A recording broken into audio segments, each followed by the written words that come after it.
Hello, hello, bonjour à tous, bienvenue dans cette nouvelle vidéo sur le décryptage des énergies de la pleine lune en Gémeaux du 23 novembre 2018, 5h40 en GMT. Elle aura lieu dans l'axe Gémeaux-Sagittaire à 0 degré 52 minutes. Alors elle sera plus fortement ressentie par le tout début des signes mutables, donc Gémeaux-Sagittaire, Vierge-Poisson, mais également par la fin des signes cardinaux, Cancer, Capricorne et Bélier-Balance. Alors, il y a beaucoup de monde concerné en fait, à défaut qu'on le soit tous, et cette pleine lune en Gémeaux, elle vient évidemment parler d'expression et surtout de rationalisation de l'expression, c'est-à-dire qu'est-ce qu'on en fait, est-ce qu'on a conscience de ce qu'on dit, et quand on n'a pas conscience de ce qu'on dit, qu'est-ce que ça devient? Alors au programme de notre vidéo, alors je vais d'abord commencer comme d'habitude par dire ce que ça veut dire, entre guillemets, enfin selon moi, parce qu'il y a plein d'autres personnes qui ont plein de choses à dire tout aussi correctes. Donc les énergies normales, les aspects principaux, les aspects spécifiques de notre lune, vous allez voir, il y a quand même des trucs qui doivent être vraiment marqués parce que c'est pas une période particulièrement facile. Les énergies géolocalisées via les fuseaux horaires, donc on aura un petit peu comme d'habitude une surveillance. On va regarder évidemment la Californie, parce que avec ce qui s'est passé, il y a vraiment eux, ils ont la conjonction Vesta-Pluton. Je me demande pourquoi sur cette terre-là, elle s'est manifestée par un besoin de purification comme ça, quoi. C'est purification par le feu, c'est phénoménal, quoi. Bref, on continuera avec la numérologie du 23 qui nous donne tout aligné la Lune. La Lune qui est à la fois le symbole du peuple et celui des illusions. On verra Tsadé qui est le symbole de la réconciliation et de la justice divine. Et puis dans le collectif via les énergies, eh bien je vais continuer avec, on est le 17 novembre,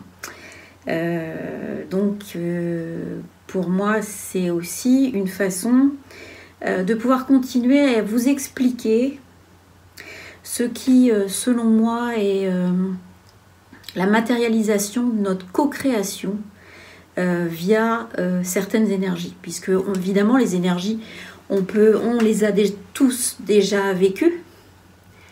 Si c'est pas dans cette vie, c'est dans d'autres. Mais notre co-création collective et ou individuelle leur donne évidemment maintenant un sens très particulier. Donc c'est ça qu'on va aller regarder parce que c'est ce qui nous intéresse en fait. Alors,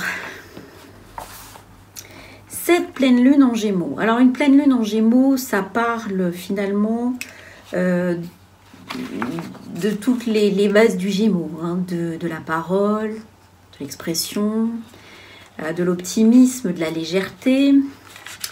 Il y a un petit côté absence de contrainte dans cet axe Gémeaux-Sagittaire.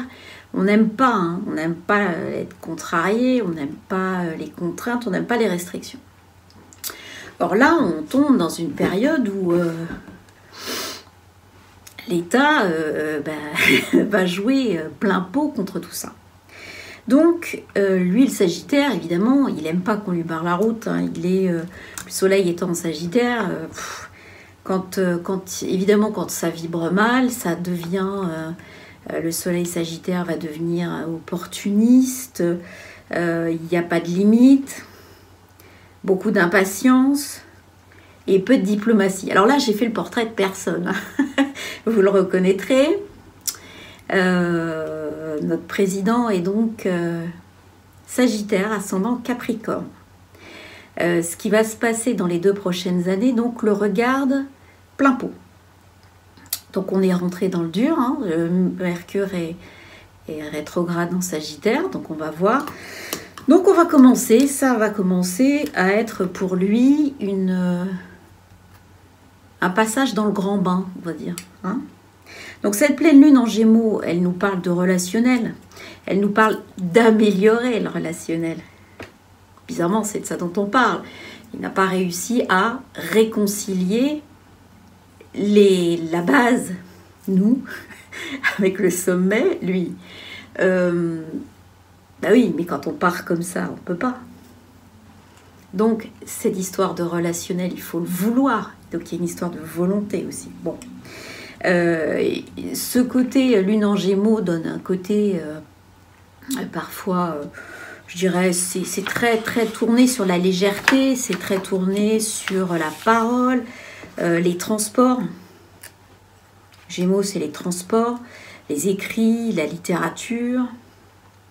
Alors, l'alliance de la Lune et du Gémeaux, donc qui est l'intellect, et la Lune, c'est plutôt l'intuition, ça va donner beaucoup d'imagination créatrice, en fait. Hein. On va pouvoir doper l'intuition, on va pouvoir avoir plus de nuances, des facilités d'éloquence, d'élocution. Voilà. Le corollaire de ça, c'est beaucoup, je pense, de fébrilité, de versatilité, de changement, de changement d'opinion, on change d'avis comme de chemise. Voilà, ça c'est... Et puis un comportement très, très éclectique en fait. Hein. Il n'y a pas forcément de suite dans les idées. Le Gémeaux, comme le Sagittaire étant des signes mutables, on va avoir une tendance à avoir des difficultés pour s'ancrer, pour décider réellement d'une suite logique et de mettre des étapes derrière pour y arriver. Et donc, quand ça phase un peu, on va avoir une tendance à fuir tout ce qui n'est pas satisfaisant intellectuellement. Voilà, ça, c'est finalement la Lune en Gémeaux. Quand ça vibre pas correctement, ça s'écoute parler. Clairement. Alors, il y a d'autres aspects, hein, nous, dans nos aspects spécifiques. Eh bien, on a Mercure en Sagittaire. Alors, je vais commencer par là parce qu'il n'y a pas que ça. Il y a des choses très, très dures hein, qui sont notamment... puisque Jupiter est complètement collé au Soleil. Jupiter, c'est le nôtre et c'est l'État. C'est aussi tout ce qui est autorité. Ça peut être les médecins, les avocats, l'enseignement. Et donc ce Mercure en Sagittaire, puisque en ce moment on est tous dedans, il est rétrograde depuis le 16 et il sera rétrograde jusqu'au 6 décembre. Alors, il y a toujours cette phase avant et cette phase après qu'on dit stationnaire et c'est au milieu, c'est au moment où il s'arrête complètement et au moment où il redémarre. Il y a des jours avant et des jours après où en général il se passe des trucs.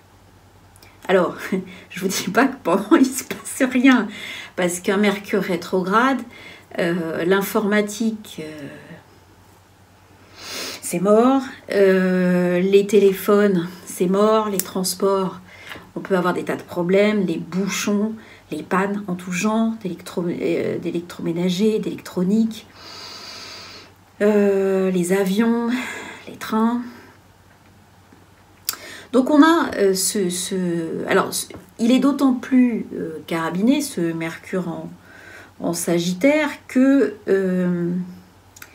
il peut également, en étant en Sagittaire, il va toucher aussi l'économie, puisque c'est les signes de l'État.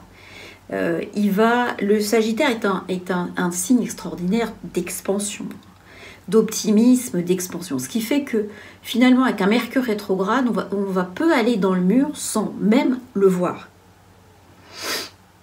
C'est ça le truc, c'est-à-dire que on peut avoir finalement des choses qui apparaissent au niveau du diagnostic, mais voilà. Alors c'est d'autant plus vrai que notre Mercure, non seulement il est rétrograde, mais en plus il est carré Neptune, qui est la planète maîtresse des poissons. Donc si on avait, même si on a un éclair de génie, un éclair de lucidité, c'est pas bien sûr qu'on arrive à mener le truc jusqu'au bout en fait. Hein. Donc voilà, il y a quand même tout un tas de choses qui sont un petit peu compliquées dans l'intellectuel, dans le raisonnement, à maintenir jusqu'au bout parce que c'est parasité par une certaine confusion. Alors, au niveau du corps, ce Mercure rétrograde en Sagittaire, il peut nous amener à somatiser quand même. Hein. Alors, il peut nous amener à somatiser avec des douleurs, puisque c'est très physique. Alors, le Sagittaire, lui, il gère tout ce qui nous permet d'avancer.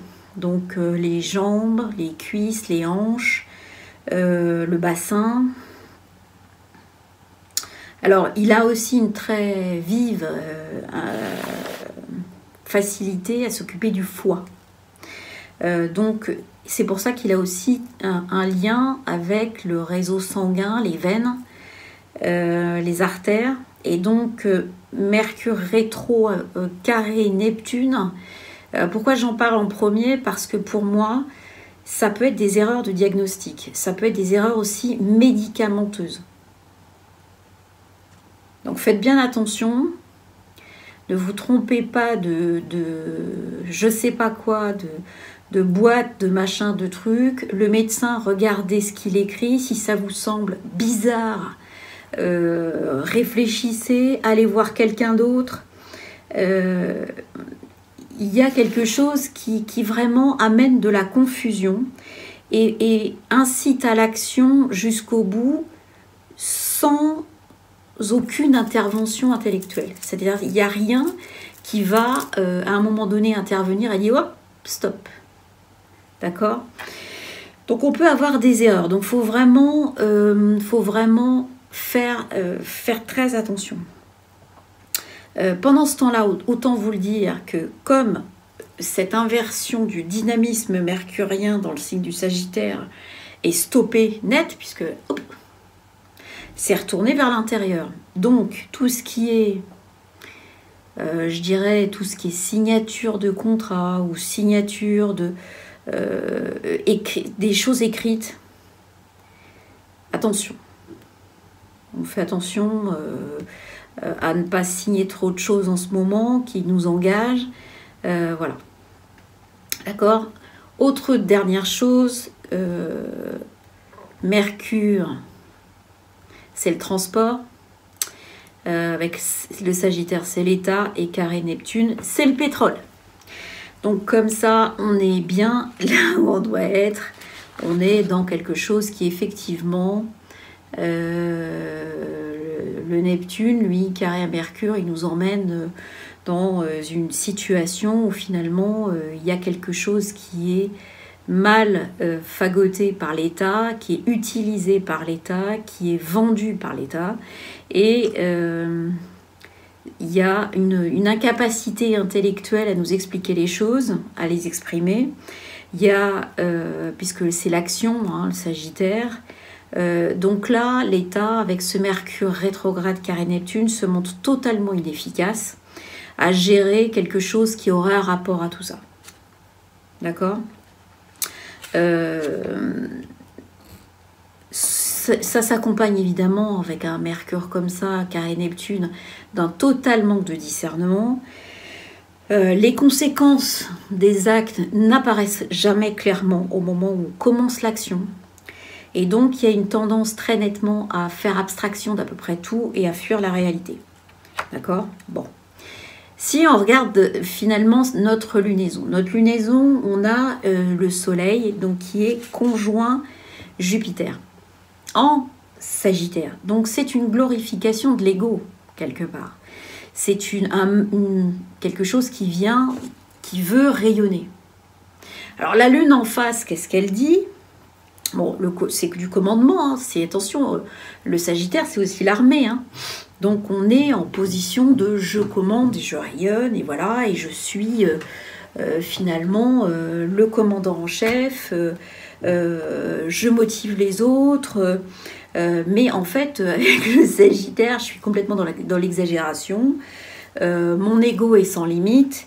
Je suis certainement en pleine expansion, mais je ne vois pas finalement quelles sont les choses qui devraient me servir de repère. Alors certainement que dans une configuration comme ça, qui en plus il y a Neptune est très très très confus avec Mercure, il y a une incapacité même de son entourage à se positionner. Il a probablement évacué toutes les personnes dans son entourage qui seraient capables d'aller le voir en lui disant stop. Stop, je pense que c'est pas bon. Voilà. Donc cette opposition à la Lune, d'accord, de tout ça, il y a une sensibilité finalement qui le gêne, ce chef des armées. Il y a quelque chose, la parole le gêne, d'accord. Donc la Lune, elle est quand même en Gémeaux, donc elle essaye de s'exprimer. Alors après, Mercure, il est complètement arrêté, donc l'expression va s'arrêter et va être manipulée par l'État, soyons clairs. Tout ce qui va sortir de ce mouvement, je pense, va être manipulé par l'État. Alors vous verrez que de toute façon, on est dans la justice divine et que ce qui se passe maintenant va être probablement complètement écrasé dans l'œuf parce que Mars est en Poisson, donc on est en face de tout un tas de gens qui sont tous honnêtes, qui payent leurs impôts, qui ont envie que les choses avancent et qui sont pas du tout fanatiques, qui sont des gens qui finalement on nous prend aux tripes, mais globalement on n'a pas envie de faire du mal aux autres. Et c'est là-dessus que ça va jouer en fait. D'accord ? C'est là-dessus qu'il va y avoir une espèce de retour de culpabilité on va voir le Mars en Poisson, conjoint Nessus. Donc le Mercure là, qu'on a, qui va flouter tout, il va empêcher finalement cette alliance de Jupiter et du Soleil de prendre en compte la sensibilité qui va être montrée de la Lune. La Lune, elle dit en Gémeaux, elle essaye d'exprimer des choses. Alors, évidemment, on voit la corrélation avec le mouvement des Gilets jaunes. Pourquoi ? Parce que la Lune, c'est la multiplicité. Donc, on a une multiplicité des paroles. Ici, on a une multiplicité des actions, on a une multiplicité des choses, mais là où ils sont emmerdés, c'est qu'effectivement, il n'y a pas de chef. D'habitude, c'est simple, il y a un syndicat qui fout la merde, ou pas, ou qui fait les choses dans le bon sens pour le groupe, pour la collectivité, ça arrive. Et donc, qu'est-ce qui se passe ? On va chercher le chef du coin, du syndicat du coin. Et qu'est-ce qu'on fait ? On essaie de l'acheter. On essaie de lui retourner le cerveau, on essaie de lui faire comprendre, etc. Souvenez-vous, dans les usines, je crois que c'est Florent, je ne sais pas quoi, il y avait un petit syndicaliste et qui est devenu maintenant député européen. Il n'est pas venu député européen comme ça. On a bien été discuter avec lui et il a été récupéré par un parti politique. Donc aujourd'hui, ce qui se passe, eh bien non, c'est la Lune en Gémeaux. Et la Lune en Gémeaux avec Mercure rétrograde, elle empêche qu'il y ait un leader. Il n'y a pas de leader. Donc c'est vachement compliqué pour l'État qui rayonne d'aller trouver quelqu'un avec qui discuter. Ou alors, il faut aller créer un truc quelque part qui va fédérer les autres pour qu'il y ait enfin l'émergence d'un leader.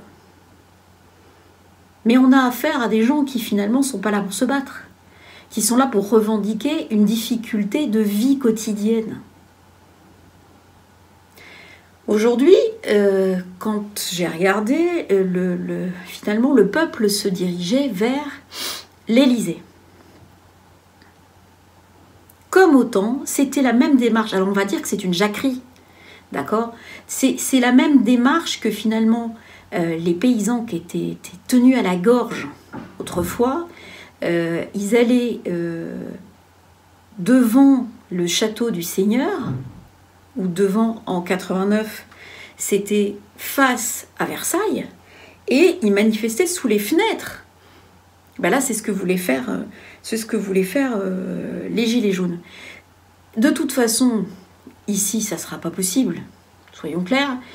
Sous couvert de vigie pirate, on empêchera tout le monde d'aller plus loin. Déjà, je ne sais pas si certains d'entre vous ont essayé de marcher sur le trottoir de l'Élysée. Ce n'est pas possible.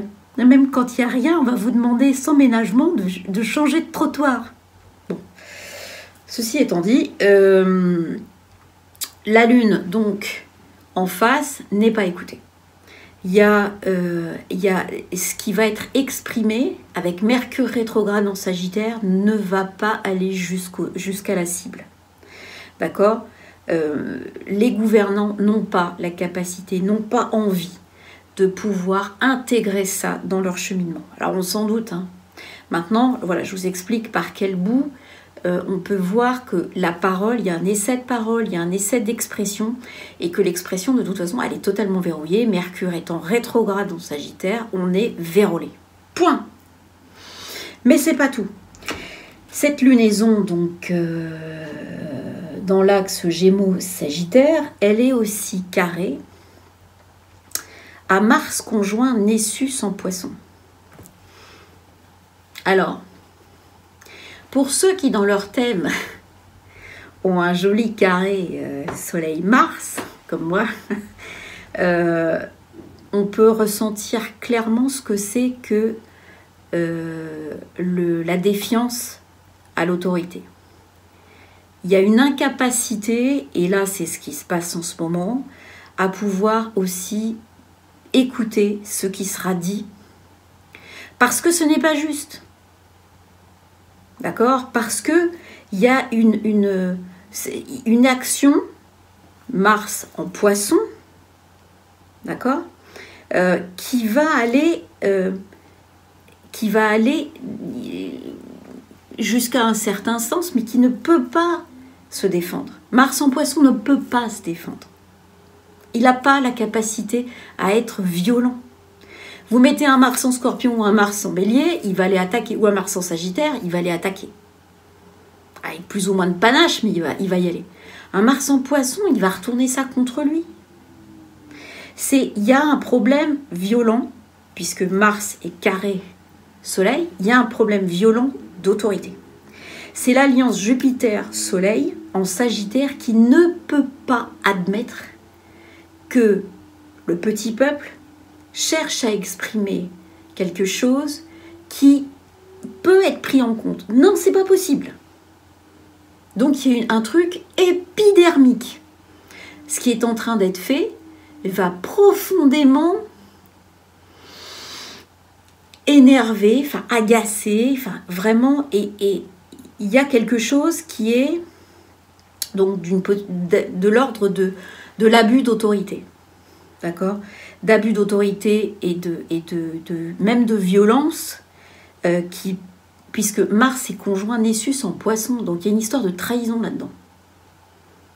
D'accord ? Ça parle de trahison des valeurs, ça parle de trahison au niveau de l'expression, ça parle de trahison d'idéal.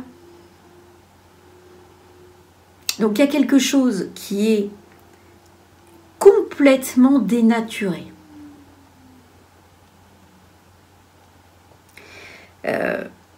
Mars en plus est carré, on le répète, pas Mars, Mercure est carré à Neptune. Donc on a vraiment quelque chose qui peut pas être exprimé correctement, qui est récupéré, qui est manipulé. D'accord ? Mars donc ne pourra pas aller au conflit directement au-delà de ce qu'il estime être juste, de ce qu'il estime être normal.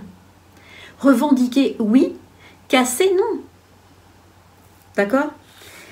Le Mars en Poisson, il est aussi lié à la révolte des carburants. Le Poisson, on est chez Neptune. Neptune, c'est, voilà, Poisson, Neptune, c'est le pétrole, les énergies fossiles. Alors, évidemment, on continue.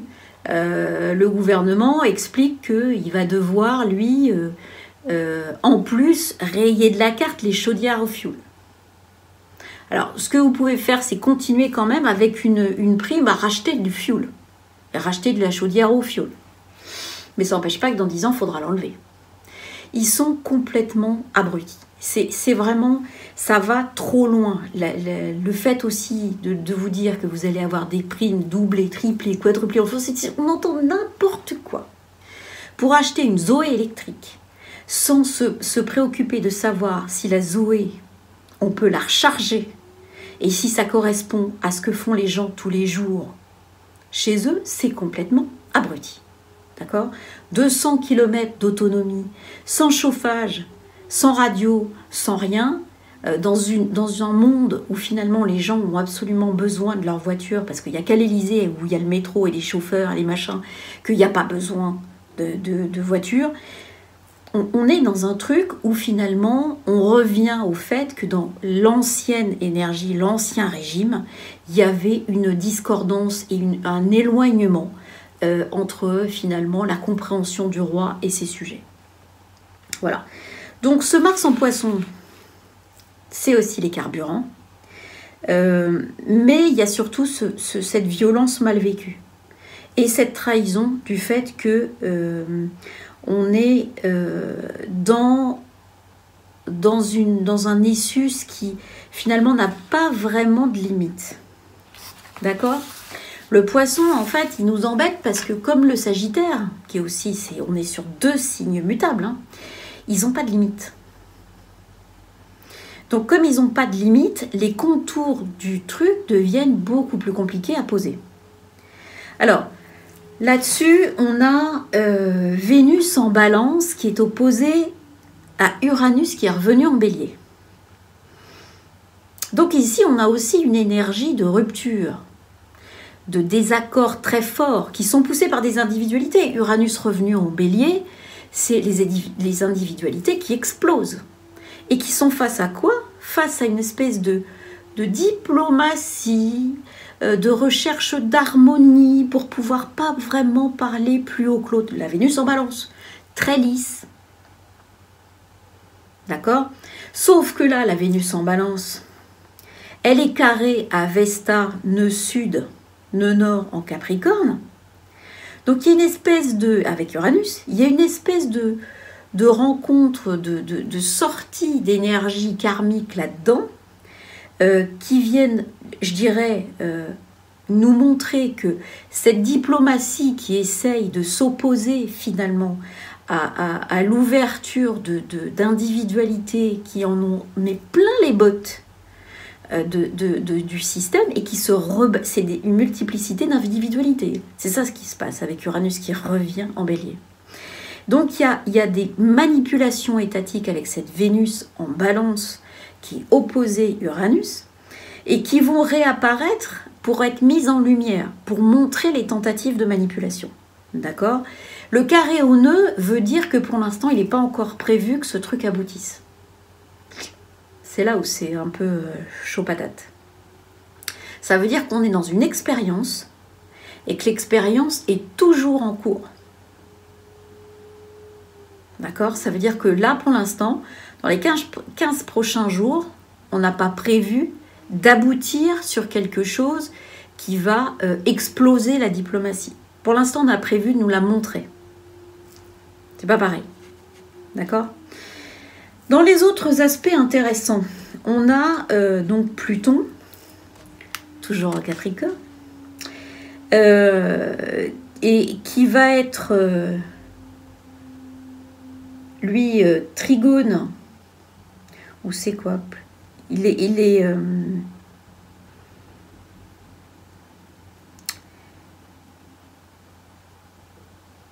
il y a un trigone toujours Saturne-Uranus, et Pluton, lui, il est toujours en sextile à Neptune. Donc, les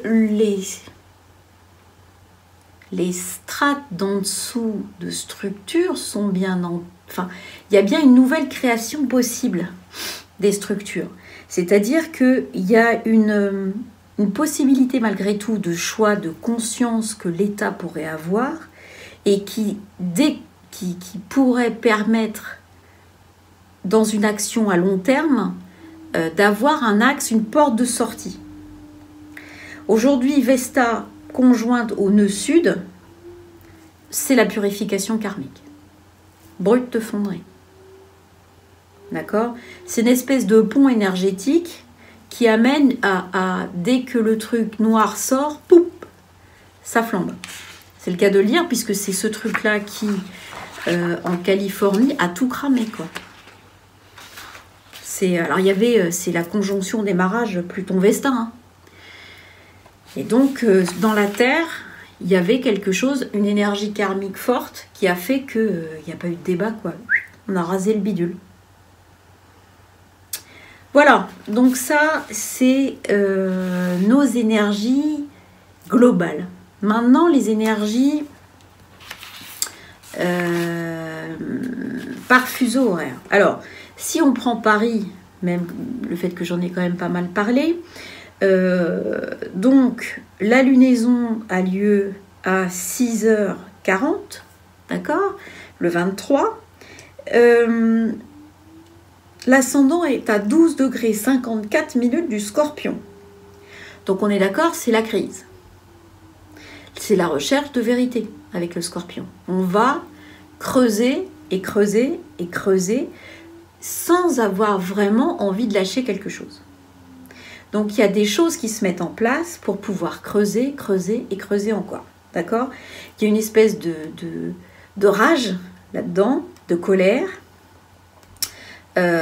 Et la lunaison, elle a lieu dans l'axe, je dirais, 1-7. Donc, on cherche vraiment un accès à la vérité, d'accord, pour le gouvernement. On cherche vraiment, même si, évidemment, lui, comme il est en cuspide de 2, on va toucher finalement aux aspects matériels. C'est-à-dire qu'il va y avoir certainement des choses, des primes, etc., qui seront jetés comme un écran de fumée, d'accord? Aucune réflexion sur les conséquences matérielles de ce qui est proposé, d'accord? Ça, on n'en a pas. L'aspect Pluton, Vesta, nœud sud et lune noire sont en maison 3 en Capricorne, entre le Capricorne et le Verseau. Donc, on doit exprimer quelque chose d'ancien, de karmique, etc., certainement qui a trait à une vie collective de anciennement Pluton en Capricorne. Vraisemblablement la dernière fois c'était la Révolution française, donc on est dans ces énergies là, et donc on a alors après il y a d'autres énergies qui vont ressortir, qui sont en ce moment pour 2019 en tout cas assez proches des années 30 effectivement, et assez proches de mai 68. Donc on va avoir des choses qui vont ressortir et qui sont du collectif lourd qui a été manipulé en fait. Il y a des histoires d'argent parce que sinon le Sagittaire serait pas là. Sagittaire avec évidemment le Uranus en Taureau sous couvert. Hein. Donc on a vraiment une manipulation de l'État, hein, avec également des histoires d'argent qui sont pas dans le sens finalement où on penserait que ça se compose, d'accord? Donc ici on n'a pas de vérité puisque toutes ces choses anciennes en maison 3 vont devoir être exprimées, mais si on n'arrive pas à les exprimer, c'est qu'elles auront été donc cachées, encore une fois. Avec la lune noire en Verseau, on peut imaginer qu'il y a une énorme manipulation, on essaye de cacher quelque chose au collectif, et que ça puisse très bien ne pas être révélé. Mars Nessus et pas loin Neptune et Chiron en Poisson sont en maison 4. Ici, c'est la sphère familiale qui est impactée, donc, et l'histoire. Hein. Mars est, comme je vous l'ai dit, incapable de réagir correctement sur son mode habituel. D'accord, il est incapable d'avoir la réaction forte par rapport à ce qui lui est causé. Et sa conjonction avec Nessus, évidemment, ramène le spectre de la trahison. et de l'autorité. Alors ça, comme c'est dans la sphère familiale, on peut imaginer qu'aussi il y a une histoire de trahison qui peut être de la trahison de l'autorité. Donc il peut y avoir quelque chose qui ne se fait pas au niveau de l'État, au niveau du père, au niveau d'une structure sur laquelle on comptait et qui finalement fait volte-face ou marche arrière.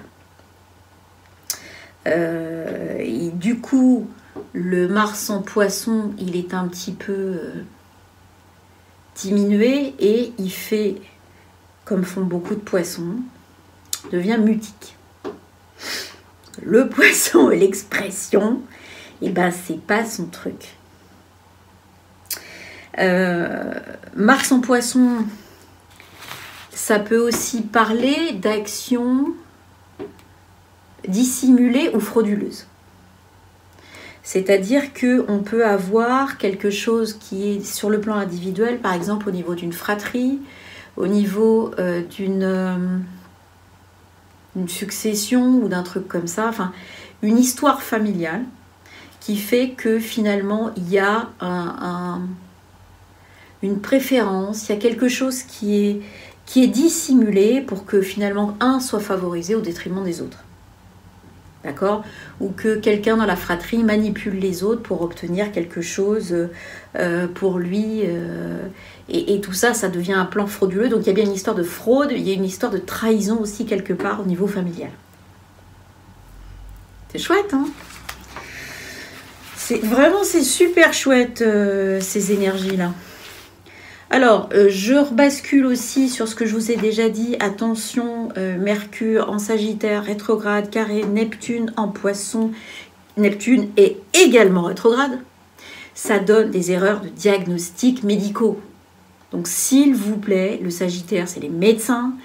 Le Poisson et Neptune, ce sont les médicaments, ce sont les traitements, ce sont les chimios aussi. Donc je vous demande de relire vos ordonnances au moment où vous êtes en traitement, de redemander 2 fois, 3 fois exactement ce qui peut être dit, ce qui peut être mis dans vos poches, les trucs là-dessus, quand vous fait les perfusions. Demandez, s'il vous plaît, redemandez, vérifiez vous-même les étiquettes. D'accord ? Parce que c'est la faute à pas de chance, mais enfin, Mercure rétrograde en Sagittaire, carré Neptune rétrograde en Poisson, c'est à moitié la faute à pas de chance. Là il faut... C'est un truc où c'est comme si on vous met une peau de banane quelque part. Donc, si vous êtes dans ce truc-là, faites attention. La Lune, donc, fin de ma parenthèse. Je sais, je suis lourde, j'insiste, mais j'en ai vu des trucs comme ça avec ces configurations-là. Donc, waouh, d'accord ? Bon. La Lune en Gémeaux, donc la Lune prend la parole pour s'opposer à l'État. Jupiter, Soleil en Sagittaire. Et donc, elle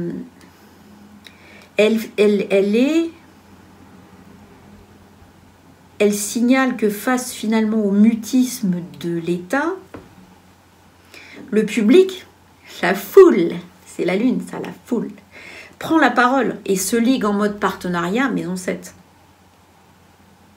C'est la multiplicité, c'est pas que les contrats, la maison 7 maintenant. C'est aussi la multiplicité des partenariats, des réseaux. Je trouve que la maison 7, enfin moi c'est mon avis d'expérience là, je trouve que la maison 7 se montre particulièrement intéressante quand on voit les partenariats fondés en réseau. D'accord, entre différents secteurs. Uranus, il est reparti en 6, en Bélier. Donc, en fait, c'est l'explosion des corporatismes. D'accord, par des actions individuelles. Il y a une prise de conscience des choses avec Uranus en Bélier. Et on est capable de prendre conscience des manipulations diverses, diplomatiques ou pas. En tout cas, des manipulations ou des tentatives de manipulation avec Vénus en Balance. Alors, c'est le côté yang. On a là, avec tout ça, attention, on a un retour du côté yang qui montre la manipulation du côté yin. Je ne sais sais pas si je suis très claire. Donc on peut avoir un certain nombre de manipulations qui ont été générées par des femmes ou des gens qui ont un côté yang, parce que c'est pas que les femmes hein, qui ont un côté yin, pardon, très, très poussé. Donc on a une manipulation yin qui va être mise en lumière par le côté yang. Voilà. Et donc, en montrant, non, je ne me laisserai pas manipuler par des manœuvres diplomatiques. Et donc, du coup, floum, le truc qui ressort avec ce carré Vestane Sud, là, il va ressortir en pleine lumière. Et qu'est-ce qu'il va dire? Il va certainement toucher l'État aussi avec des scandales d'État. Pourquoi? Parce que le truc, il a lieu en Capricorne et que la balance, c'est aussi l'aspect diplomatique des choses.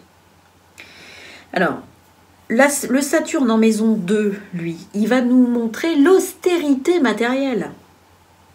Il restreint les capacités immobilières. Il restreint les possibilités d'action financière.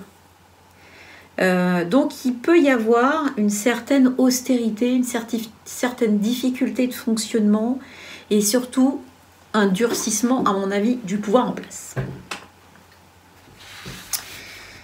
Voilà.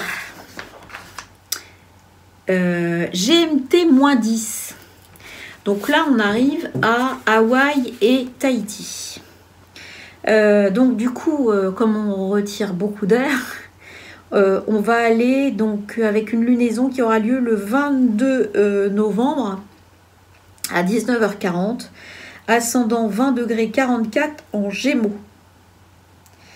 Donc ce qui nous donne une énergie principale qui va vouloir tourner autour de l'expression des choses, autour de la parole, d'accord, autour de finalement d'une certaine forme de volonté d'aller chercher quelque chose qui va nous permettre d'évoluer, qui va nous permettre de changer de paradigme en fait. Donc la lunaison, elle aura lieu dans l'axe 6-12. Donc il y a un non-dit qui cherche à être exprimé dans les domaines de la des corporatismes, des syndicats, du quotidien. Il y a quelque chose du quotidien qui veut être exprimé. Évidemment, le nombre de taxes, le nombre de trucs dans tous les sens qui se disent pas et qui veulent nous faire croire qu'ils ont baissé la taxe d'habitation, ils ont enlevé je sais plus quoi, etc. Évidemment, on nous dit, vous vous rendez compte, on vous a fait gagner 15 euros, 20 euros, 40 euros. Mais tu serais pas en train de te foutre de ma gueule en fait. Voilà, c'est un petit peu ce qui est expliqué ici. D'accord? Donc il y a un non-dit qui cherche à être exprimé, notamment au niveau ici de l'hôpital et je dirais de l'expression des femmes. La lune en 12 va montrer que il y a des choses quotidiennes qui ont un impact sur les femmes et qui doivent être exprimées, qui doivent être sorties et mises en lumière. D'accord? Donc là, c'est pareil, il y a une possibilité d'avoir des problématiques complexes avec l'administration qui est en 3, avec un Mercure rétrograde, donc ça risque de ne pas marcher, d'accord? Il y a plein de choses qui sont, je dirais, pas comprises dans ce qu'on va exprimer, notamment au niveau du quotidien, au niveau de l'économie, au niveau des partenariats, d'accord? Le collectif va se sentir abandonné, d'accord? Et donc il y a des choses qui vont ressortir certainement dans ce cadre-là, sous des volumes de transformation, de mise en lumière d'anciens scandales ou de flux financiers. Il y a une histoire financière là-dedans qui doit être mise en lumière pour que finalement un meilleur bien-être, quelque chose qui doit aller vers finalement le développement du cocon familial, le développement du foyer, le développement du bien-être, etc., puisse se passer. D'accord? Ici, on a Mercure rétrograde qui continue en 6 à multiplier des raisonnements dans le quotidien, des raisonnements qui ne seront pas forcément cohérents, qui ne seront pas forcément... qui donneront pas d'arrangement satisfaisant, en fait. D'accord? On aura beau discuter avec les autorités, il n'y aura pas d'arrangement satisfaisant. Donc, il y a un durcissement. Bon. Par contre, avec Saturne en maison 7, il peut y avoir des gens qui se liguent et qui font des partenariats qui vont se renforcer. Du coup, on va trouver une solidarité et construire finalement une solidarité des partenariats autres. La maison 8, donc avec tout un tas de trucs au niveau de l'éradication, Vestane Sud, Lune Noire, qui demande évidemment, comme je l'ai dit, une transformation des situations financières qui ont été observées, une prise de conscience de ce qui se trame, pour prendre ensuite conscience des différents mécanismes, puis rebâtir des choses saines. Hein.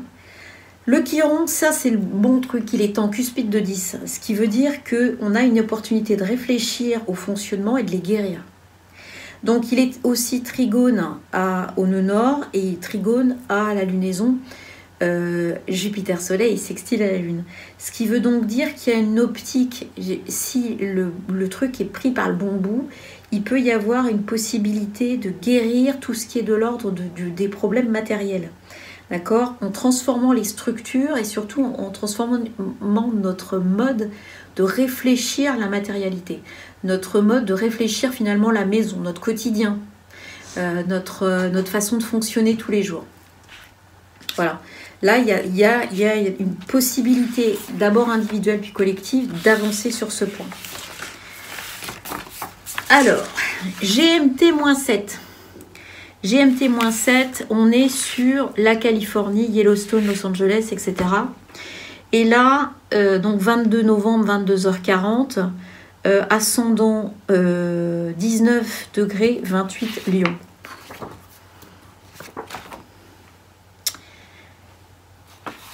Ici, on valorise maintenant les valeurs humaines. Le cœur. Le foyer, ce qui est impacté, le secteur impacté de la lunaison, c'est la maison 4. Donc on se regroupe, c'est la famille qui tient le coup, c'est la famille qui concentre les choses, mais qui ne réussit pas avec la lune en face à s'exprimer à l'État. Il y a un problème de fonctionnement de l'État qui n'entend pas la parole des gens qui sont sinistrés ou qui sont carrément morts. On a quand même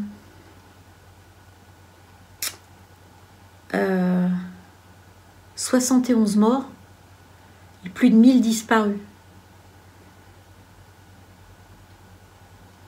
Donc c'est vraiment une éradication complète du quotidien.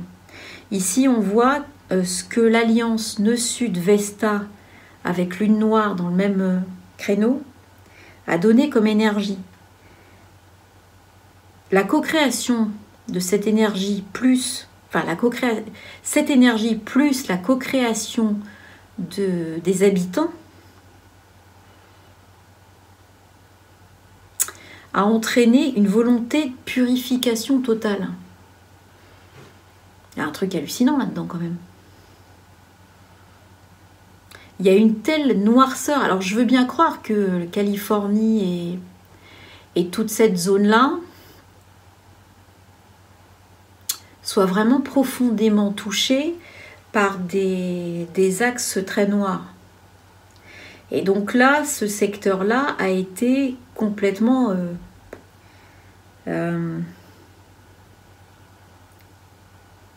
éradiqué. Donc Saturne est en maison 5, donc on stoppe la création. Hein. On est dans l'essentiel, on est dans le minimal.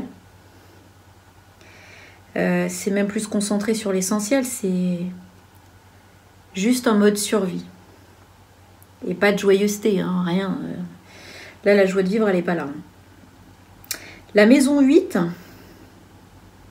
donc, qui est la maison de la mort et de la transformation. On a Neptune rétrograde en Poisson et Chiron en 8. Fin Poisson aussi. C'est pour ça que je vous dis que c'est comme si ça avait été choisi comme aspect sacrificiel du truc. Comme il y avait eu un... Et du coup, le nœud de destinée collective, il se retrouve début Cancer en 12. Donc une épreuve collective.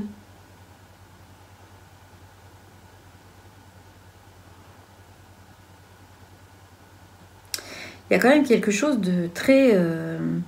c'est la guérison, il y a de la compassion. Le problème qui reste, évidemment, c'est avec ce Mars, qui est en 7, du coup, conjoint Nessus. Je crains que ces gens aient été soient trahis dans les contrats, dans la suite qu'ils ont à... Il y a quelque chose de pas net là-dessus. Dans la suite financière qu'ils ont à mener ou face à l'État, je pense qu'il y a des choses qui... On n'a pas fini. Enfin, certains peuvent avoir des gros soucis. GMT-4, Guadeloupe et Martinique. Donc pleine lune le 23, maintenant 11, à 1h40. Ascendant 26 degrés 09 Vierge. Bon. On est dans la Vierge, on est dans une énergie de service, on est dans une énergie comptable, on est dans une énergie de soins. Donc la lunaison, elle est située dans l'axe 9-3, donc il y a une volonté de prise de conscience et d'évolution par la foule, par la parole, par les femmes. Et en fait, on est par rapport à 3, l'État qui ne veut pas communiquer correctement, qui ne veut pas dire les choses correctement. C'est le mutisme absolu. Hein. Il y a des tentatives d'intimidation, même à mon avis, dans le quotidien, puisqu'on a Mars Nessus, Neptune rétrograde, tout ça en Poisson en 6. Donc à mon avis, il y a des tentatives, c'est même plus de la manipulation, là. C'est carrément c'est de l'intimidation, hein, d'accord.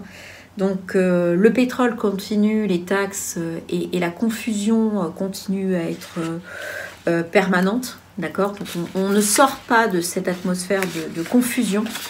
Par contre, on est avec un Saturne en maison 4, donc il y a quand même des difficultés au niveau familial. Il y a quand même des difficultés à construire les choses au niveau familial. On peut avoir des restrictions, il y a des transformations qui sont attendues dans le foyer avec Pluton qui est là aussi, mais des structures, mais il peut y avoir des problèmes matériels importants.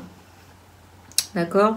Ça, c'est tout à fait vrai.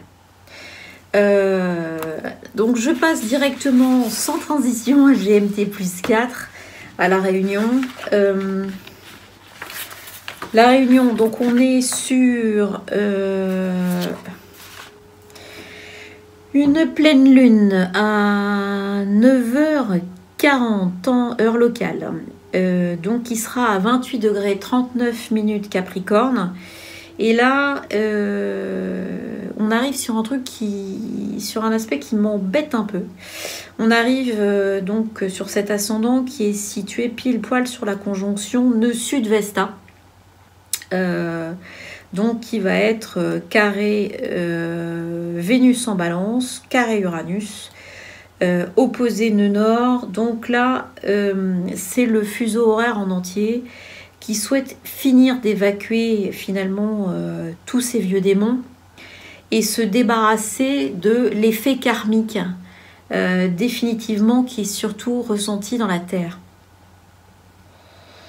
Saturne est en 12, Pluton est en 12. La lunaison donc étant dans l'axe 11-5, donc le collectif est sollicité. Mercure rétrograde est en Sagittaire. Donc on peut avoir ici un problème autre pour pouvoir souder ce collectif. Donc on peut avoir un problème qui soit un problème politique, mais il peut aussi être climatique ou géologique, de façon à permettre de répondre à cette opportunité d'évacuation définitive des restes karmiques de la Terre.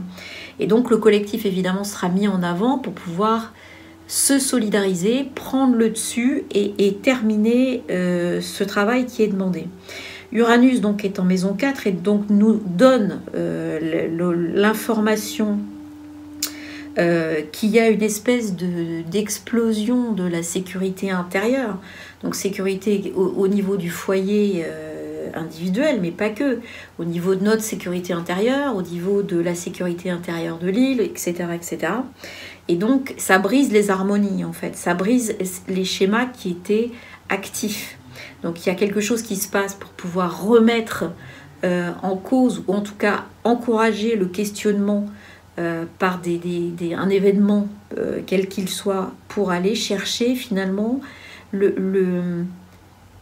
l'essence de ce qui est marqué, de ce qui est à terminer en fait. Hein. Donc il y a une guérison qui est ensuite dans l'expression des émotions, d'accord, avec le Chiron qui est en Poisson maison 3, et à surveiller cette alliance Mars-Nessus en maison 2 qui indique finalement au niveau matériel quelque chose qui échappe, d'accord, quelque chose qui n'est pas fiable, quelque chose qui va aller trouver finalement des survivances ailleurs. Donc ça, c'est très important de voir que il y a une créativité solidaire, il y a de la parole qui doit malgré tout passer pour pouvoir aller chercher ces vieux schémas, ces vieux démons et ces choses qui doivent être soulevées et mis en pleine lumière. Donc ça, voilà, ça c'est important. GMT plus 9, donc Tokyo, Indonésie, enfin le Japon, Indonésie. La lunaison a lieu à 14h40 heure locale, ascendant 26 degrés 10 minutes Bélier. Ce qui nous donc conjoint à Uranus. Donc ici on est sur quelque chose qui est également de nature explosive, qui demande également à pouvoir changer les choses, qui demande évidemment encore à le carré en maison 10 à Vesta nœud sud Pluton, demande réellement à ce que quelque chose change au niveau politique, au niveau des structures en tout cas, au niveau de ce qui est dirigeant, d'accord. La lune noire en Verseau, elle en 11, elle va indiquer qu'il y a des peurs collectives qui sont très fortes, d'accord, et qui doivent pourtant sortir de là et être exprimées, puisqu'on a la maison 3 en Gémeaux. Évidemment, exprimer les choses alors qu'on a un Mercure rétrograde, les choses ne peuvent pas s'exprimer pour le moment, pour autant elles peuvent être mûries, réfléchies et intégrées pour être ensuite exprimées. Neptune est en 12 avec un Chiron en 12, carré la lunaison, Mars Nessus c'est plutôt carré la lunaison et Neptune est en 12. On a une guérison par les épreuves, une guérison par ce qui est caché, une guérison du flux financier, de ce qui est économiquement, je dirais, pourri. Donc il y a des choses qui doivent commencer à remonter, il y a des choses qui peuvent être des scandales qui apparaissent là-bas et qui vont commencer, je dirais, à aller chauffer un petit peu l'État, un petit peu voilà. Alors ça peut être des choses extérieures, ça peut être après ce qui peut secouer l'État parce qu'il y a des histoires financières qui ne sont pas résolues et une multiplicité de paroles auxquelles on n'a pas vraiment donné suite. Évidemment, on est toujours dans la problématique de l'événement extérieur. Alors, avec un Uranus en Bélier,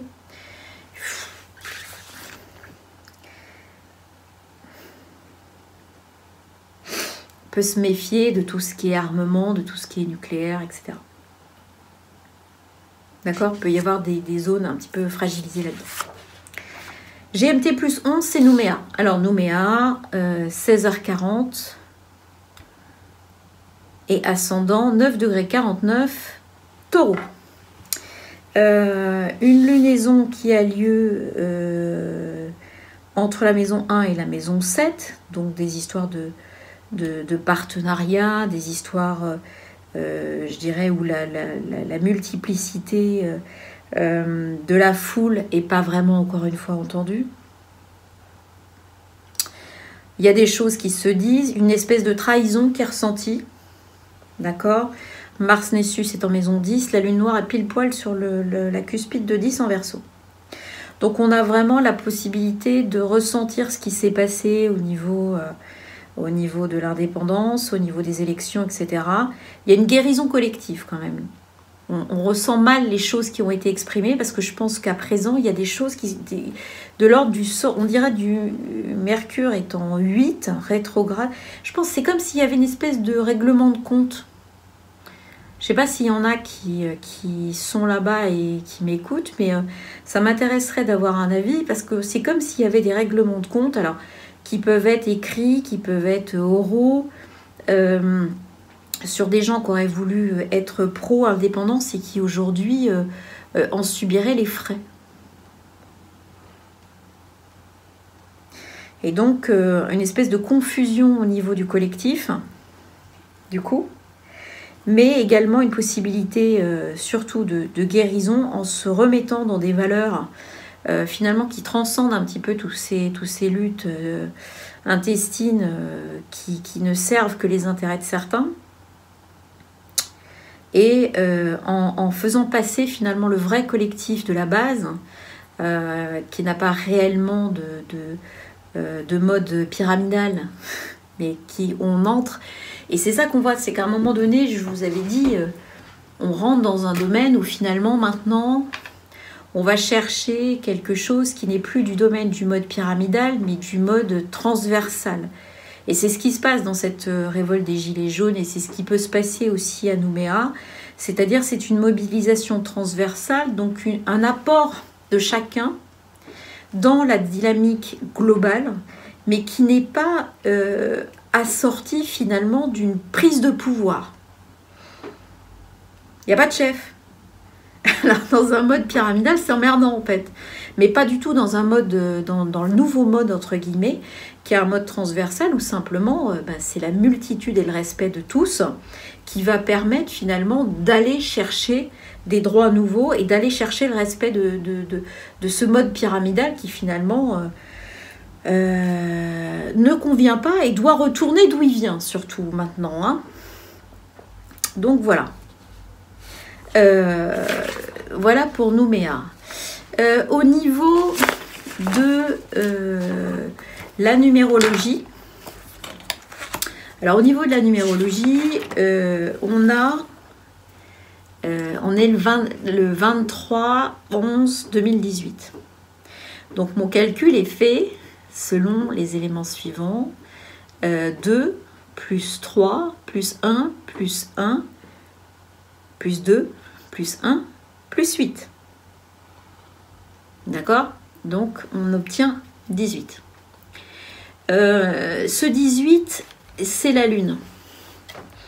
Et je trouve qu'il colle assez bien finalement avec l'ambiance actuelle, qui est finalement la Lune, c'est quoi? La Lune, c'est, on dit, hein, c'est les rêves, c'est la sensibilité, c'est la famille, c'est l'aspect féminin, la mère, etc. Mais c'est pas que. C'est l'inconscient, c'est les illusions, c'est le côté féminin des fois obscur, d'accord? La Lune, elle reflète une lumière qui n'est pas la sienne. Hein. Elle n'est pas en train de rayonner quelque chose, elle est en train de refléter quelque chose, d'accord? Donc c'est de l'élément haut, mais qui est de l'élément, donc de l'émotionnel, hein, mais c'est de l'élément stagnant. D'accord? Donc en fait, c'est trouble. L'eau stagnante est trouble. D'accord? Donc en fait, on est facilement dans l'illusion. avec la Lune. Ce qui indiquerait donc pour cette énergie de pleine Lune que la réalité n'est pas ce qu'on croit. D'accord? On nous montre avoir quelque chose qui finalement n'est pas exactement ce qui doit être vu. D'accord? Dans la Lune, il y a un côté fraude. Il y a un côté on se trompe soi-même ou on est trompé. D'accord? Bon, il y a en plus cette tendance dépressive, ces histoires de schémas, d'obsessions, etc. Mais il y a ce côté aussi de la Lune qui représente la foule, et la foule du côté obscur, c'est-à-dire la foule anonyme. Et c'est là où c'est marrant de voir en fait toutes ces redondances entre des outils qui ne sont pas les mêmes, puisque là on a vu, on vient de voir qu'on est sur un mode plus pyramidal, mais un mode transversal, et là la Lune vient nous expliquer la même chose finalement. Elle vient nous dire, sans même que vous ayez compris que vous alliez rentrer en mode transversal, on vous pousse à être actif sans que vous puissiez avoir la conscience de ça, hein, parce que c'est via l'inconscient qu'on agit, mais on va vous pousser à être actif, chacun en apportant quelque chose, en mode foule, en mode anonyme. Et c'est ça qui nous montre déjà, effectivement, que les énergies, elles ont changé, que voilà, aujourd'hui, ce mouvement de foule est un mouvement qui n'existe pas. Alors, il y a eu des mouvements de bonnets rouges un peu localisés, des mouvements, je crois, des infirmières, qui était un mouvement, attention, hein, qui était un mouvement corporatiste. Déjà, les bonnets rouges, c'était un peu plus diffus parce que c'était les écotaxes. Donc avec les énormes trucs autour des routes complètement hallucinants qu'on coûtait aussi cher à démonter. Et on est aujourd'hui sur quelque chose qui est les gilets jaunes. Alors il faudrait regarder la symbolique du gilet, la symbolique du jaune, mais quelque part il y a ce côté coloré, ce côté lumineux, d'accord, qui est utilisé aussi dans ce mouvement. Et en alliance avec la Lune aussi, qui reflète du jaune. D'accord? Donc, et qui se continue après, on va voir avec Tsadé dans sa couleur d'or, au niveau de la couronne. Donc, il y a quelque chose qui est de l'ordre de la manifestation et de la co-création de ce qu'on peut appeler l'énergie future, entre guillemets. Enfin, je dis future, mais elle est déjà là, puisqu'on constate qu'il n'y a pas il y a une espèce de jacquerie. Parce qu'en fait, ça existait avant. Avant, ça avait un nom, ça s'appelait la jacquerie. C'est-à-dire vraiment paysans qui allaient... c'était les jacques qui allaient sur les chemins, et les pauvres verts, une fois qu'ils avaient payé toutes leurs taxes, on leur donnait le dixième du machin, plus la gabelle, plus le... Vous imaginez qu'on veut nous taxer le sel? Mais le sel, sauf erreur de ma part, ça a un nom, ça s'appelle la gabelle. Et il y a des gens qui se sont fait déjà toute leur richesse familiale sur la prise de la gabelle, quoi. C'est des trucs qui remontent du Moyen-Âge. Ça revient encore, et ça ne m'étonne pas que ça donne lieu à des choses épouvantables au niveau de ce Vesta Sud. Ça vient de trop loin. Il y a cette prise de pouvoir horrible, injuste, sur des gens toujours les mêmes. Voilà, c'est pas possible. Tsadé. Tsadé, lui, il a une valeur 90. La Lune dans son 18, 1 plus 8, 9, mais elle est vécue comme quelque chose de plutôt karmique. Le 1 plus le 8. D'accord? Le 8 étant la vibration de l'univers, mais à aller chercher avec un peu de justice. Bon, c'est je dissous mon karma, la Lune. Le 1, c'est l'affirmation vers le karma. Bon. Qui donne le 9, c'est-à-dire une espèce de bilan, d'aboutissement, d'objectif. Ici, le Tsadé, il est directement 90, lui. Il représente... Il est affilié au signe du Verseau, qui correspond au collectif, qui correspond aujourd'hui au retour de notre Uranus en bélier, donc à la multiplication, l'explosion des individualités. Donc là, on boucle aussi. Hein. Et donc, il a une signification qui est, d'un côté, l'hameçon, parce qu'en fait, au niveau graphique, il est composé du iode et du noun. Et ce iode et ce noun, en fait, sont une réconciliation de la partie féminine, le noun, et masculine, le iode. Bon. Ça, c'est l'hameçon. Et de l'autre côté, c'est la justice, mais côté moralité, justice divine. Hein, un truc un peu plus... Et il annonce une réconciliation.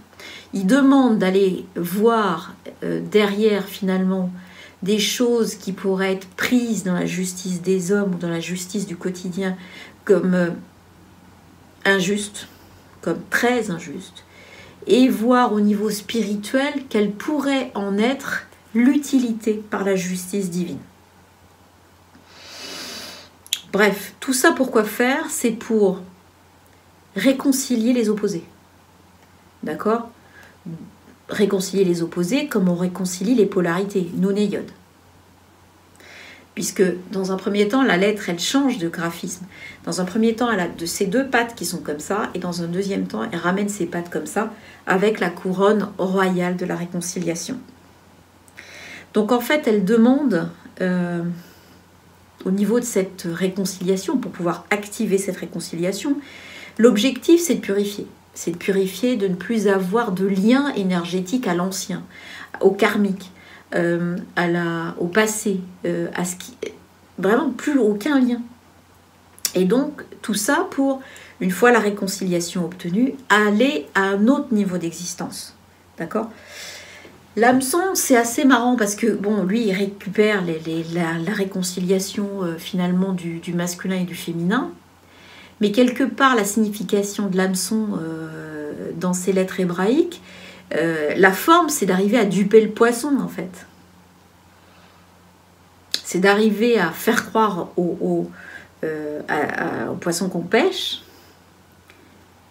qu'il y a un truc à manger, d'accord, et que c'est bénéfique pour lui. Donc c'est un peu comme la lune qui va modeler, qui va nous faire croire une réalité qui n'est pas réelle. C'est une réalité pas réelle. Enfin, un plan de l'existence qui ne sera pas le bon. D'accord ?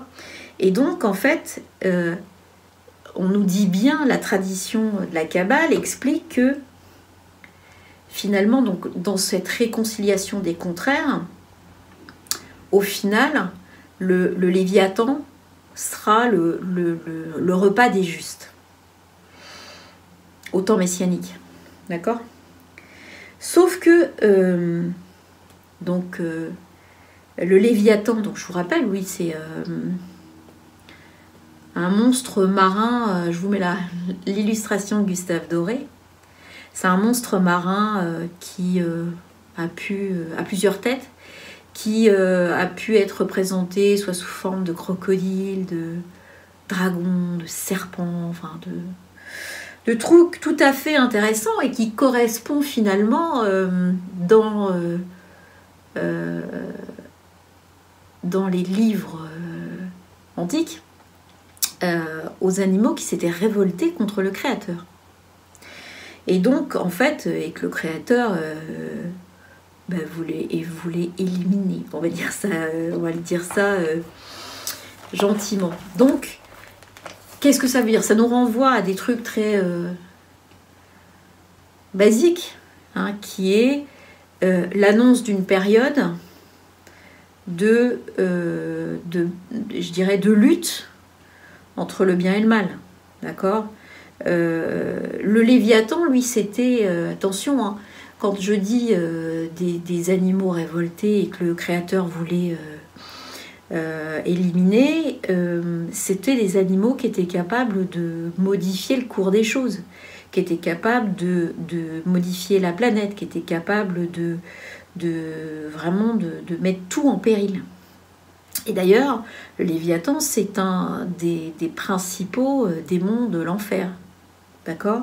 Ce qui est marrant pourquoi je vous parle du Léviathan, parce que ça fait un certain temps que je vois des trucs de Léviathan un peu partout et qui apparaissent et bizarrement, clac, je tombe sur Tsadé qui explique justement, qui fait un lien avec ce repas des justes à la fin des temps et qui, en fait, ça me rappelle toujours le Léviathan de Thomas Hobbes qui disait que dans son ouvrage justement qui s'appelle pareil, hein, Léviathan, qui est une métaphore de l'État.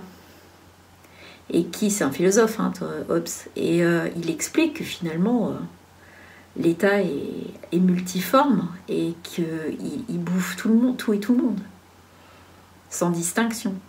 Et il y a Alain aussi, philosophe Alain, au XXe siècle, qui, au cours du XXe siècle, donc, a fait des essais contre le fascisme, enfin, lors de la montée des fascismes, même, je crois, et qui a, lui, utilisé cette métaphore du Léviathan pour expliquer finalement l'interaction entre l'État, mais il a fait un lien beaucoup plus grand encore avec cette montée des fascismes, l'État lié à ces masses médias, lié aux foules qui sont formatées et qui obéissent totalement aveuglément aux monstres.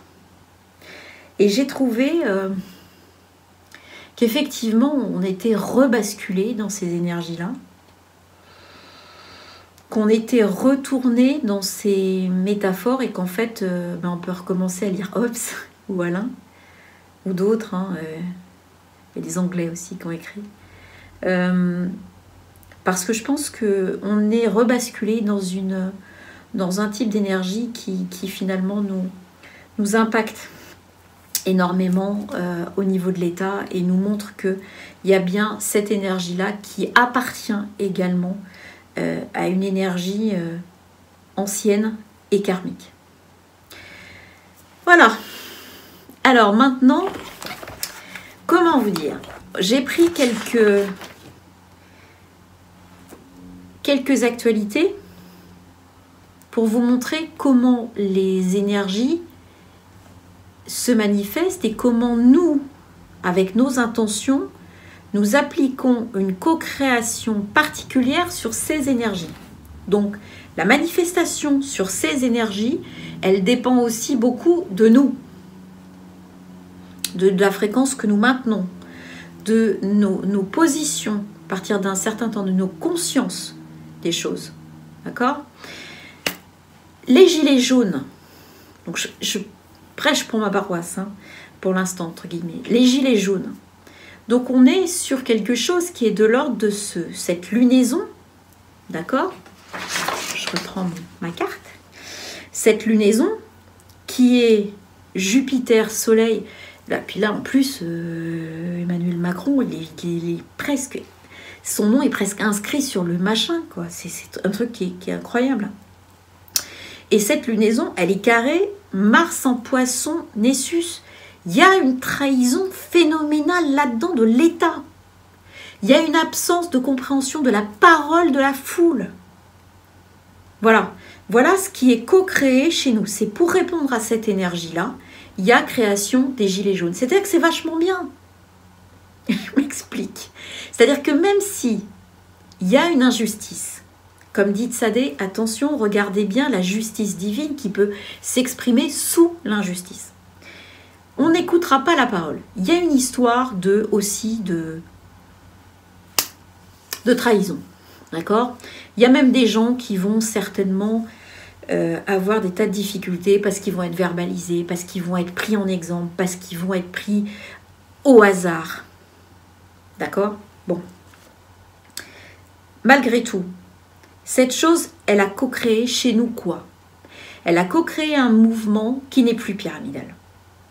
Donc l'énergie qui est arrivée depuis très longtemps, qui par cette opportunité-là a créé des insatisfactions, a fait sortir une énergie de structure forte et qui sera prédominante et qui sera surtout l'énergie du futur.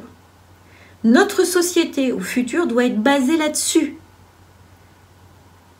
Donc ça paraît un petit peu, c'est-à-dire basé là-dessus sur une gestion transversale des choses. Un ajout, alors évidemment c'est très embryonnaire, c'est pas abouti. L'essentiel c'est qu'on assiste à la destruction du système pyramidal. Là aujourd'hui, je pense qu'ils doivent rechercher quelqu'un à qui parler. Alors peut-être qu'ils vont trouver. Voilà. En tout cas, c'est pas prévu pour réussir ce mouvement. C'est prévu pour avoir commencé à structurer quelque chose. On le voit avec ce Saturne qui est trigone Uranus. Donc on a quelque chose qui vient se construire malgré toute la merdouille qu'on nous envoie. D'accord ? Et ça permet de commencer à faire comprendre à tout le monde ce que c'est qu'un mouvement transversal, qui n'a pas de chef,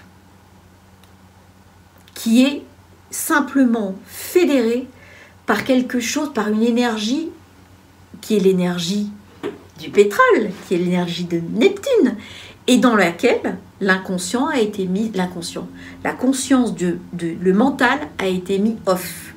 Mercure est rétrograde. Quand Mercure est rétrograde, ce n'est plus lui qui pilote. D'accord ? D'où évidemment l'effet corollaire, on ne peut pas avoir tout et son contraire en même temps ici, on est encore dans un truc de dualité. Donc globalement, si on met le mental off pour pouvoir laisser la génération, la co-création d'une énergie de mouvement transversale, bien évidemment que la parole peut pas être matérialisée, puisqu'on vient de mettre Mercure off, et que Mercure c'est aussi la parole. Sauf qu'on aura, là c'est la genèse du truc, on va avoir quelque chose qui va naître de ça et aller chercher, à partir de janvier, une nouvelle insatisfaction qui sera le prélèvement à la source. Ça, qui sera généré, encore une fois, par le Jupiter, par machin, par l'économie, voilà. Et quand Uranus repassera en taureau, bam, on va avoir quelque chose qui va être généré par ce problématique d'argent.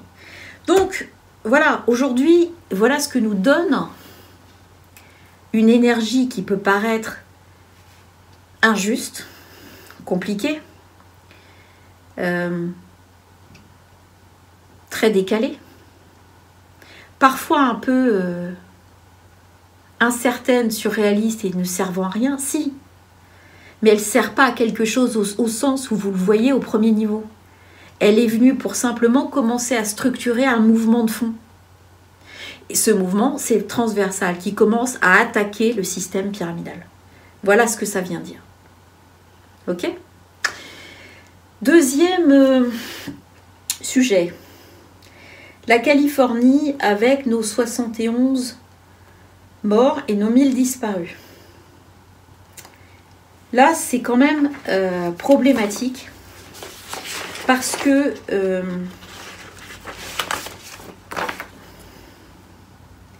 on a réellement une volonté. Chiron est en 8 en poisson, Neptune est en 8 en poisson rétrograde. Il y a une volonté d'entretenir une confusion et une guérison par la compassion après la destruction totale.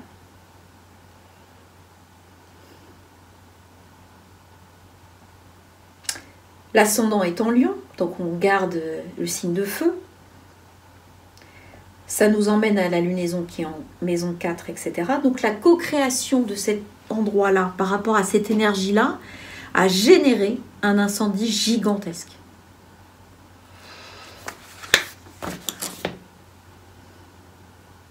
Sincèrement, c'est phénoménal. Hein. C'est complètement la force de ces égrégores qui sont capables d'être générés par des populations. Il faut que vous compreniez que quand l'énergie s'y prête et que la co-création des gens s'y prête aussi, ça donne des choses phénoménales. C'est vraiment impressionnant. D'autres énergies qui sont co-créées. Je vous avais dit que le passage du nœud collectif nord en Cancer amènerait je dirais des choses qui seraient en lien avec la famille, les enfants, etc. etc. Ici, on a Michel Fourniret qui a, par exemple, été condamné à la perpétuité. Est-ce que c'est suffisant? J'en sais rien. C'est pas. Je pense que c'est bien en deçà de ce qu'il faudrait. Et il y a des moments où on se demande si la peine de mort ne devrait pas être remise exceptionnellement pour certains. Je suis désolée de vous donner mon avis, mais c'est vraiment ce que ça m'évoque. Voilà, donc cette co-création, elle va avoir lieu de plus en plus avec ce nœud nord en Cancer. La place de la femme dans cette histoire doit être absolument réajustée. Aujourd'hui, on voit des tas de décisions de justice qui s'avèrent être des décisions de justice suite à des femmes qui ont accusé des gens pour viol, et puis d'un seul coup, on s'aperçoit que ces hommes ont été acquittés. Quand on creuse, les choses ne sont pas nettes du tout. Donc, ça vient nous expliquer que cette idée de la femme, du comportement et de la qualité de la polarité yin, doit être nettoyée. Et c'est ce que vient nous expliquer donc ce nœud nord en Cancer, qui est en face de Vesta, au nœud sud. Donc il y a des choses qui sont des choses anciennes qui doivent être purifiées. Et même si ces gens sont les pires du monde, si la polarité yin a essayé de les entuber, de les manipuler pour obtenir un résultat, ça va se retourner contre elle. Pourquoi? Parce que ce qu'on cherche, c'est d'avoir une polarité yin pure, qui ne cherche pas à manipuler, qui joue son rôle de mère, qui est simplement dans un but bienveillant, un rôle de femme dans un but simplement de réceptivité et d'ouverture à sa polarité yin. Pas un truc qui... Voilà. Et là, on se retrouve à avoir des choses qui sortent de n'importe quoi et qui donnent n'importe quoi.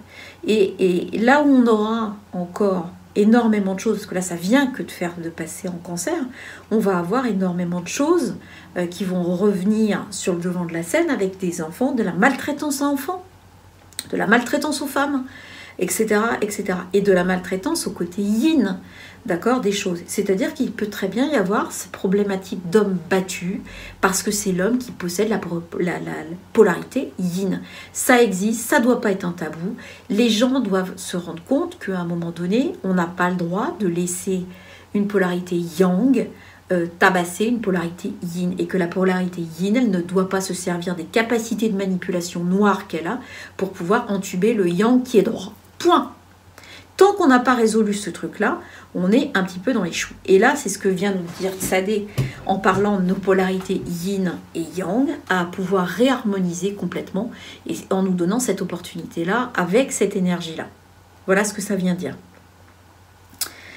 Et puis, toujours dans l'état est trop sympa, même les petites anecdotes, on les co-crée. Par exemple, Besançon, 7 personnes interpellées pour avoir voulu lancer des œufs à Emmanuel Macron.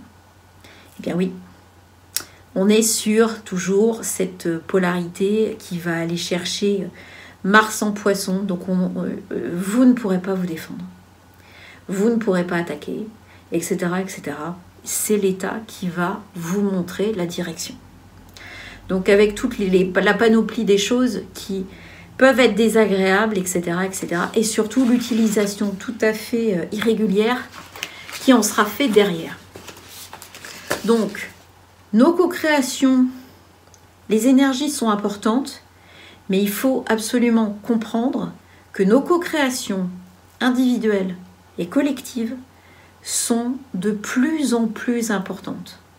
Nous devons prendre conscience tous de ce qui se passe, des énergies qui sont là, pour pouvoir les utiliser dans le bon sens. Et pas dans le sens où on nous manipule pour aller. Parce qu'on nous manipule pour y aller, parce qu'évidemment, on a trop peur qu'on n'y aille pas tout seul.